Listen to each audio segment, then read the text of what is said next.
김두일의 페이스북 베스트 글. 안녕하세요. 오늘은 첫 번째 시간으로 2019년 8월 29일에 올라온 조국 단상이라는 글입니다. 2019년 8월 29일은 조국 대전이 본격적으로 불붙고 있던 시기였습니다. 야당인 자유한국당에서 조국 법무부 장관 후보자에 대한 인사청문회를 거부하고 있던 시기였고, 검찰의 서슬퍼런 권력에 대해 국민들이 막연하게 공포를 느껴가고 있던 시기였습니다. 그 시기에 조국을 지지하는 글을 공개적으로 올리기는 쉽지 않았고, 덕분에 많은 호응을 얻었으며, 김두일이라는 사람이 게임업계뿐만 아니라 일반 대중들에게도 본격적으로 알려지기 시작했습니다. 이 글은 좋아요 3,322개, 댓글 221개, 공유 902회의 호응을 얻었습니다. 이 글은 조국 백서에도 실린 글입니다. 2019년 8월 29일 조국 단상. 조국이라는 이름을 처음 듣게 된 것은 노무현 대통령 재임 말기 회계사 직업을 가지고 있는 친구를 통해서였다. 그 친구는 조국이 정치를 하게 된다면 차세대의 유력한 정치인으로 성장할 가능성이 있다고 했는데, 그가 가지고 있는 정치적인 스탠스 외에 중요한 배경으로 세 가지를 언급했다. 개혁 이미지를 가지고 있는 서울법대 교수, 부산 출신, 수려한 외모를 꼽았다. 정치인은 결국 대중에게 어떻게 보여지느냐인데, 개혁 이미지의 서울법대 교수는 국우, 국좌를 제외한 전반적인 유권자들에게 호감을 줄 수 있고, 부산 출신이라는 점은 PK와 호남 지역을 함께 아우르는 후보가 되기에 적합했고, 수려한 외모는 여성 유권자들에게 유리하다고 했다. 그 이야기를 해준 회계사 친구는 광주 출신이니 지역 정서에 대한 것을 정확히 읽는 편이다. 민정수석 시절 그의 모습을 보니 당시 친구 의견에 동의하지 않을 수 없었다. 그가 행정직을 거쳐 선출직 정치인의 길에 들어선다면 대단히 빠른 시간 내에 유력한 정치인이 될 수 있을 것이라 생각했고, 예상했던 대로 문재인 대통령은 그를 법무부 장관 후보자로 임명했다. 그는 이제 본격적인 정치의 길에 들어선 것이다. 그 임기를 무사히 마치면 아마 국회의원 선거 혹은 지방선거에 나올 것이고, 그러면 그는 민주당에서 차차기 정도에는 유력한 후보 중 하나가 될 수 있을 것이다. 정치란 그런 것이다. 오래 하면 중량감이 생겨나지만 대신 신선도가 떨어진다. 문재인이 본격적인 정치에 입문한 것은 그리 오래되지 않았다. 청와대 민정수석, 비서실장 시절에는 정치의 뜻이 아예 없었고, 본격적인 정치의 뜻을 둔 이후에는 국회의원, 대통령의 정말 신속한 테크트리를 탔다. 자유한국당에서는 지금 당장에도 극심한 인재 풀을 겪고 있는 중이지만, 차기나 차차기를 도모할 만한 마땅한 후보자가 없다는 것이 더 심각한 고민이다.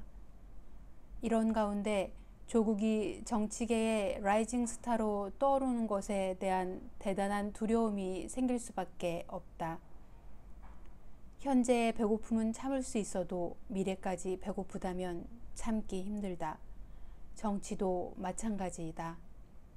차기에는 어차피 현재의 인재풀로 경쟁을 해야 하니 그들은 황교안을 후보로 만들어 민주당 쪽의 후보군으로 예상되는 이낙연, 박원순, 이재명 등과 경쟁하면 그래도 해볼만 하다고 생각할 수 있다.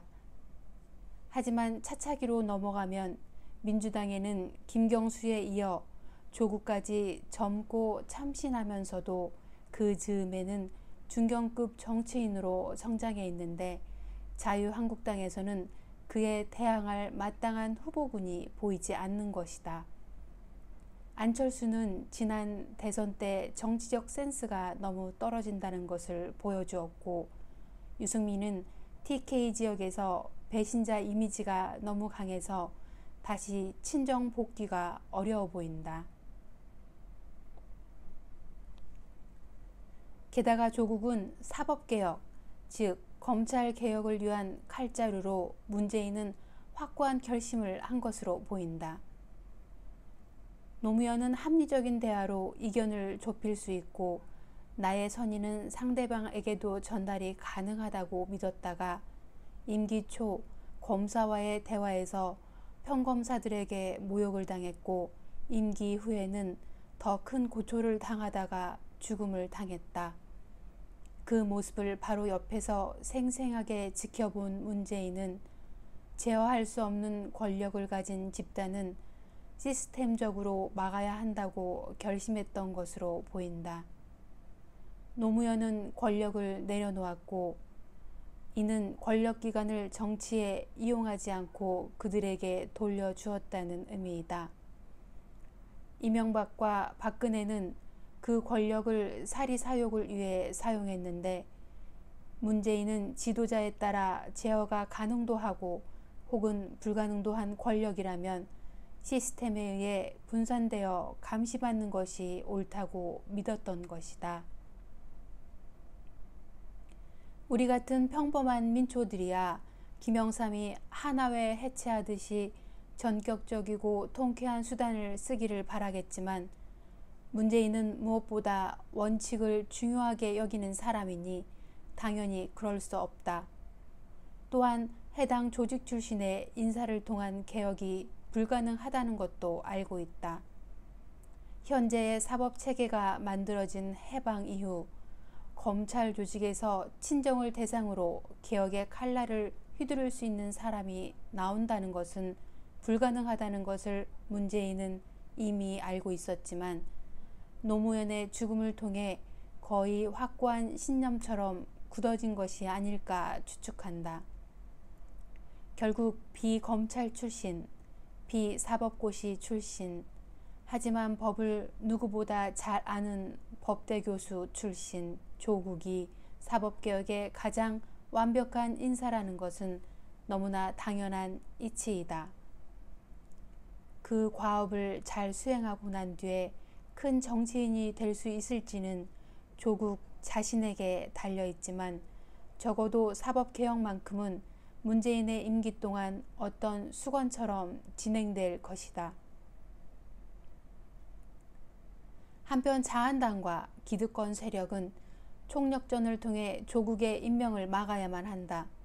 전통적으로 권력을 이용했으니 사법개혁 자체에도 반대하고 조국이 유력 정치인으로 성장하는 것은 정치적으로 위협이 되고 문재인 정부개혁의 아이콘인 조국이 낙마하면 현 정권의 빠른 레임덕을 끌고 올 수 있으니 1타 3피에 해당되는 좋은 팩감에 해당된다.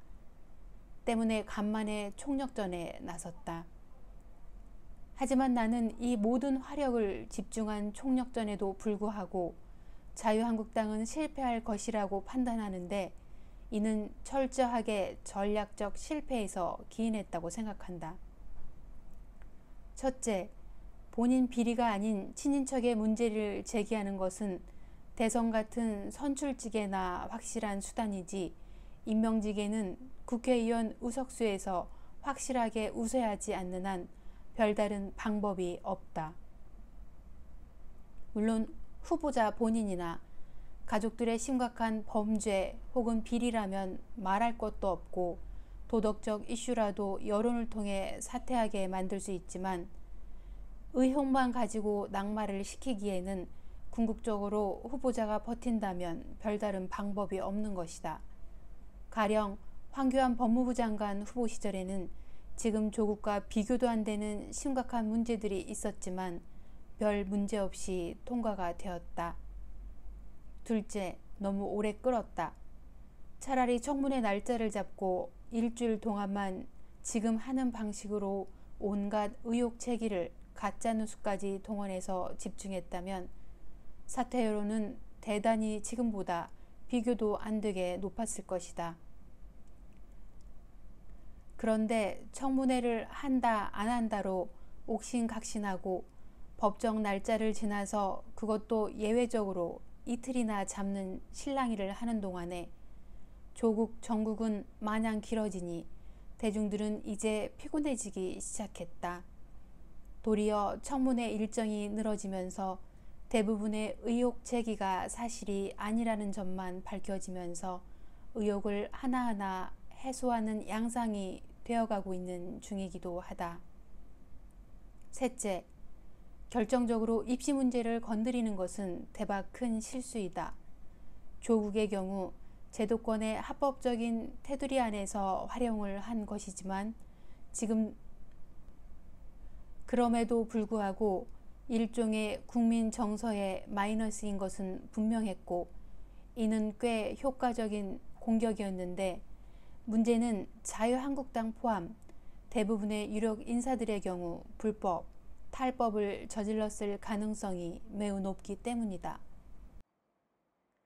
자유한국당 인사들뿐만 아니라 최근 10년간 스카이의 수시 제도를 통해 입학한 학생들을 전수조사해서 지금 조국 딸의 기준으로 문제를 삼는다면 문제가 되지 않는 경우가 도리어 극히 드물 가능성이 높다.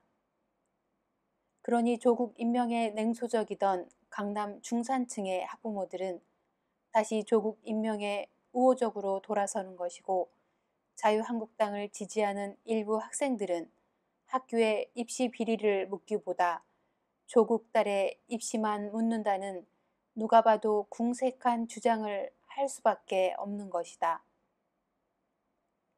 입시 문제는 취업 문제와 더불어 지지하는 정당과 무관하게 누구에게나 예민한 문제이다.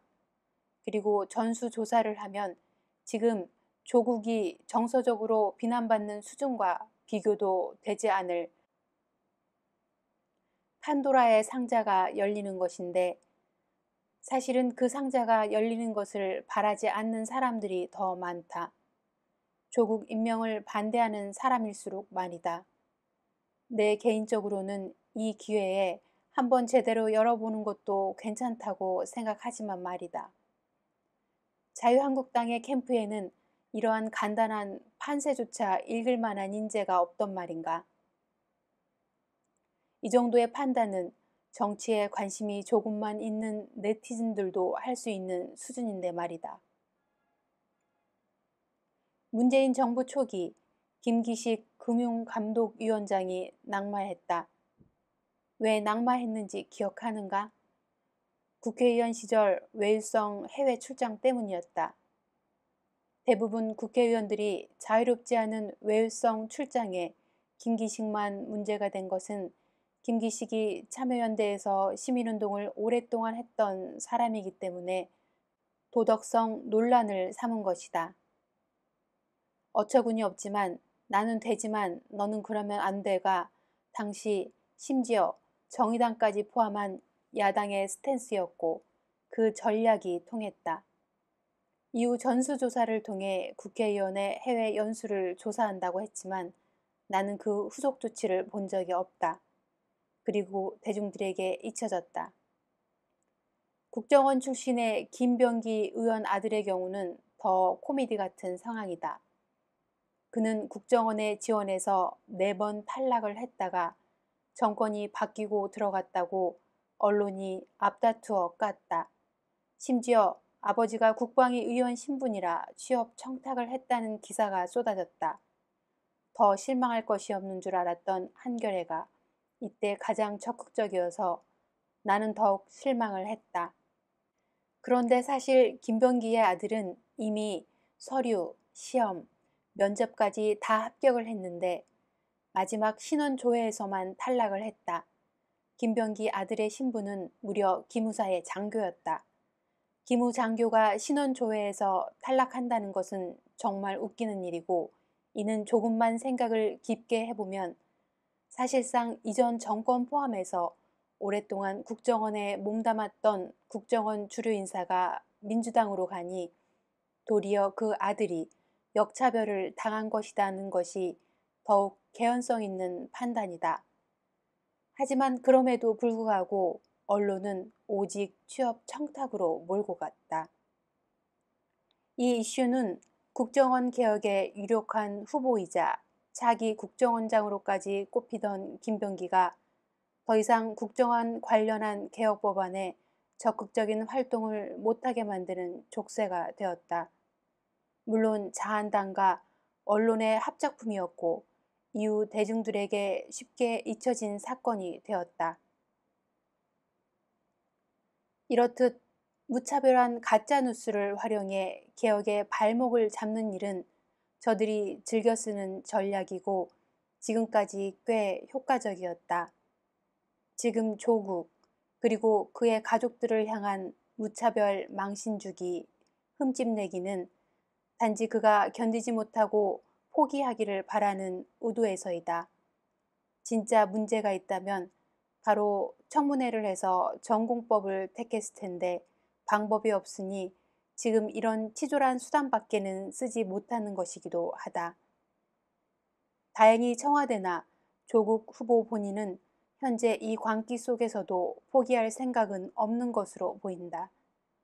이제 얼마 남지 않았으니 부디 잘 버텨주기를 바란다.